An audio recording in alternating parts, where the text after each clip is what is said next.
Hello दोस्तों, आज मैं आपके लिए लेकर आई हूँ जीत आपकी के चैप्टर नंबर 2 का पार्ट 3। अगर आपने इससे पहले के वीडियोस नहीं देखे हैं तो जीत आपकी की प्लेलिस्ट पे जाकर जरूर देखें। जानकारी का भ्रम होना शिक्षा नहीं बल्कि अज्ञानता है। बेवकूफ़ लोगों के पास एक अजीब तरीके का आत्मविश्वास होता है जो सिर्फ अज्ञानता से ही आता है। अज्ञानी होना बुरी बात नहीं है, लेकिन अज्ञानता को अपना करियर बना लेना यकीनन बेवकूफ़ी है। कुछ लोग अज्ञान जमा कर लेते हैं और फिर उसी को शिक्षा मानने की भूल कर बैठते हैं। अज्ञानता वरदान नहीं है, ये तो अभाव, दुख, गरीबी और बीमारी का दूसरा नाम है। अगर अज्ञानता कोई नियामत है तो ज़्यादातर लोग खुश क्यों नहीं है? अगर थोड़ा ज्ञान होना खतरनाक है तो बहुत सी अज्ञानता छोटापन, डर, कट्टरपन, अहंकार और पक्षपात की तरफ ले जाता है। समझदारी अज्ञानता के अंधकार को मिटाने को कहते हैं।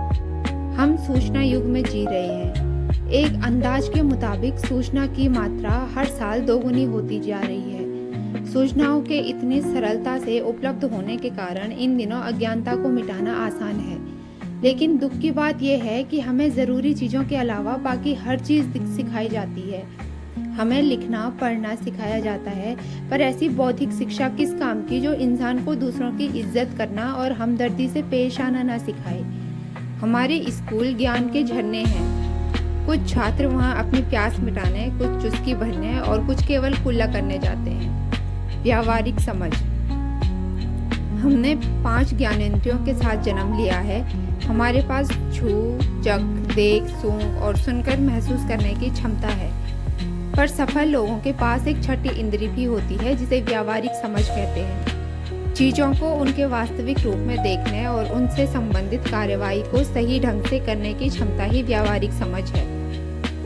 यदि आदमी में व्यावहारिक समझ ना हो तो शिक्षा और ज्ञान व्यर्थ चले जाते हैं। शिक्षा के बिना भी व्यावहारिक बुद्धि हासिल की जा सकती है, लेकिन व्यावहारिक बुद्धि के बिना अच्छी से अच्छी शिक्षा भी किसी काम की नहीं। भरपूर व्यावहारिक बुद्धि का होना ही बुद्धिमत्ता कहलाता है। अपनी कुल्हाड़ी की धार तेज करो।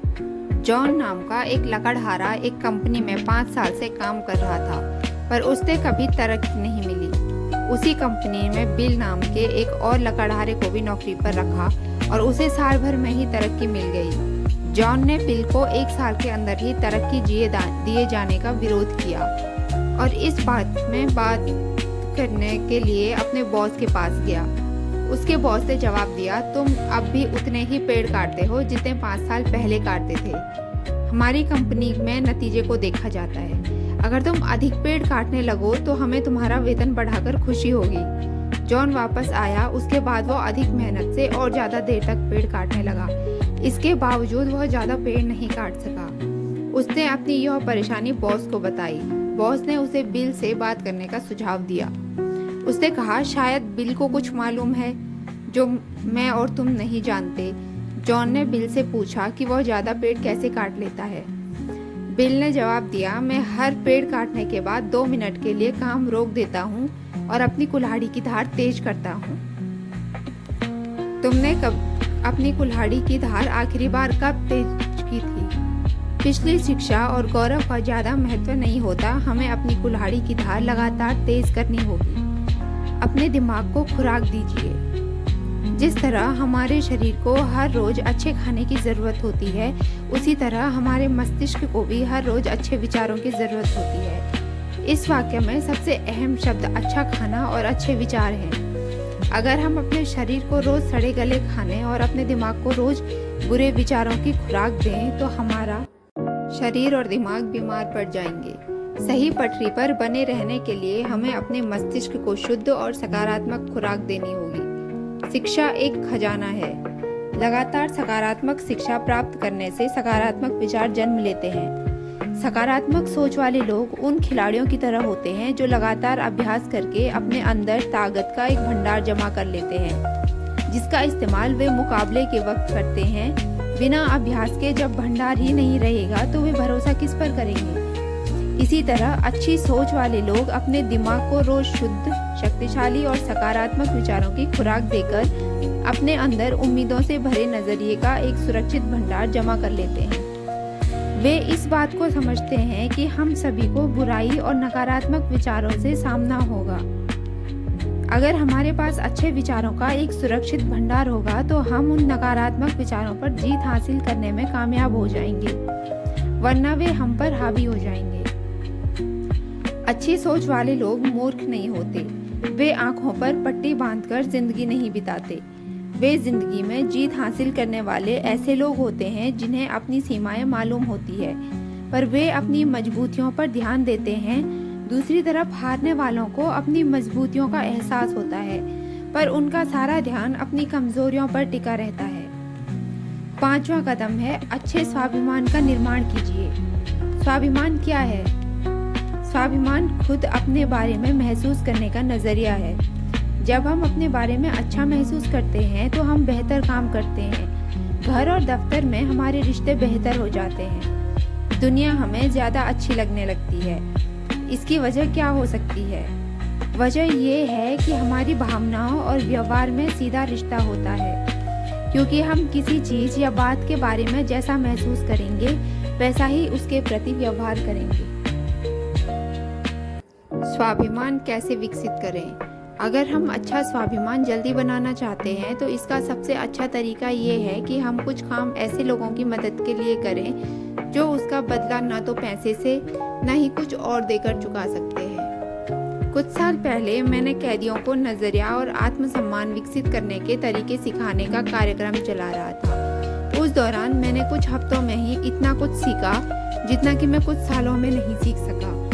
2 सप्ताह तक मेरे कार्यक्रम में भाग लेने के बाद एक कैदी ने मुझे रोककर कहा, शिव, मैं कुछ ही हफ्तों में जेल से रिहा होने वाला हूँ। मैंने उससे पूछा कि उसने नजरिया बनाओ कार्यक्रम से क्या सीखा। वो कुछ देर सोचता रहा।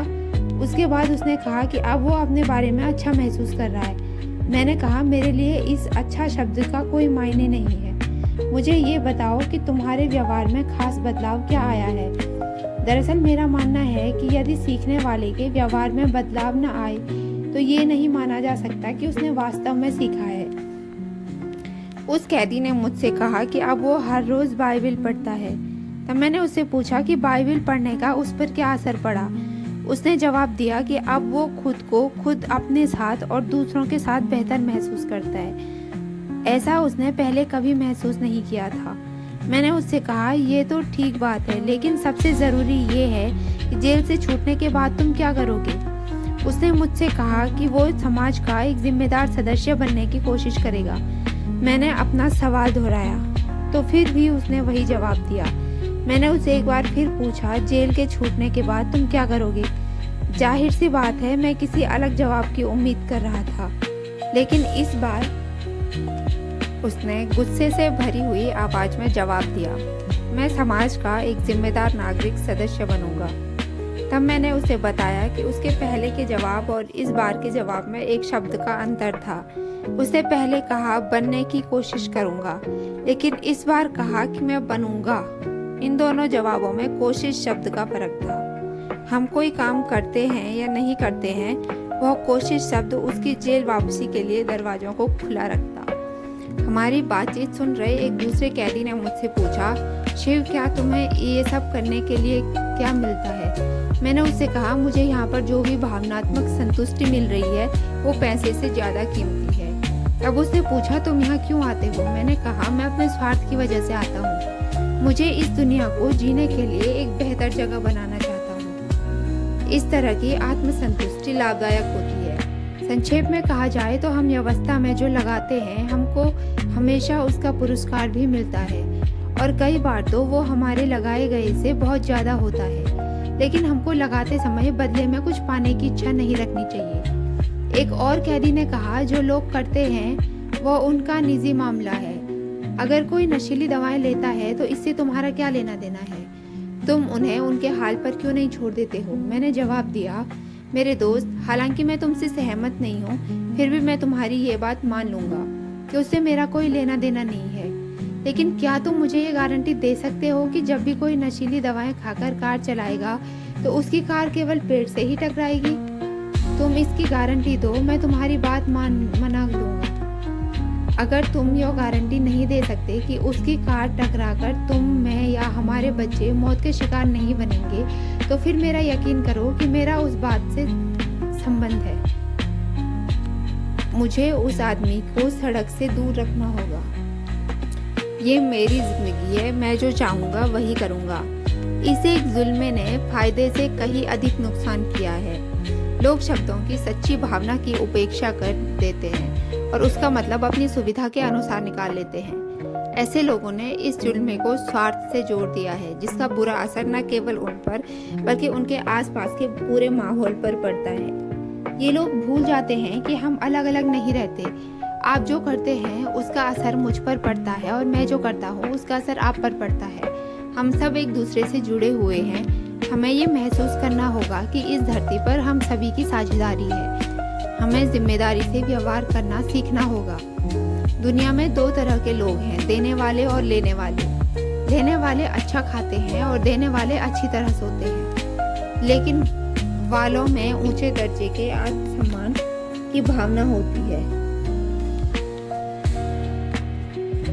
उनका नजरिया सकारात्मक होता है। ऐसे लोग समाज की सेवा करते हैं। समाज की सेवा करने वालों से मेरा मतलब राजनीतिज्ञ बन के बैठे उन घटिया दर्जे के पाखंडी नेताओं से नहीं है, जो दूसरे की सेवा करने का नाटक करते हुए खुद अपनी सेवा करते हैं। इंसान होने के नाते लेन देन हम सबको करना पड़ता है, लेकिन ऊंचे दर्जे के आत्मसम्मान वाला स्वस्थ शख्सियत वो होता है जिससे केवल लेने की ही नहीं बल्कि देने की भी आवश्यकता महसूस होती है।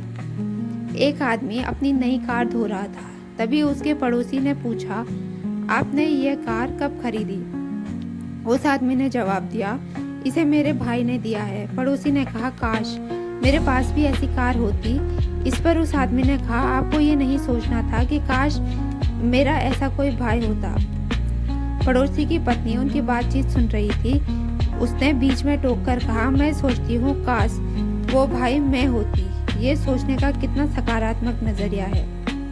छठा कदम है नकारात्मक असर से बचें। आजकल के नवयुवक बड़े लोगों के व्यवहार और मीडिया से बहुत जल्दी प्रभावित हो जाते हैं। साथियों का दबाव केवल बच्चों और किशोरों पर ही नहीं बल्कि बड़े लोगों पर भी स्वाभिमान की कमी की वजह से लोगों में नहीं धन्यवाद कहकर बुरे असर से दूर रहने की हिम्मत नहीं होती। ये नकारात्मक प्रभाव क्या है? नकारात्मक सोच वाले लोग।